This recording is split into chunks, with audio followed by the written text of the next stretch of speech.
एक पठान के पास 10 मुर्गियां थीं। वो अंडे नहीं देती थीं, बस खाना खाती थीं। वो उन मुर्गियों की वजह से परेशान था। एक दिन पठान को गुस्सा आया तो ऊंची आवाज में बोला, मेरी बात गौर से सुन लो, अगर तुम सबने शाम तक 2-2 अंडे नहीं दिए तो मैं तुम सबको ज़ब्ह कर दूंगा। ये कहकर पठान वहां से चला गया।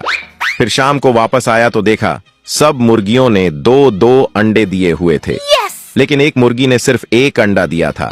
ये देखकर पठान गुस्से में बोला, बाकी सब मुर्गियों ने 2-2 अंडे दिए हैं, तुमने 2 अंडे क्यों नहीं दिए? हल्की सी आवाज आई, खान साहब ये अंडा तो मैंने आपके डर से दिया है, वरना मैं तो मुर्गा हूँ।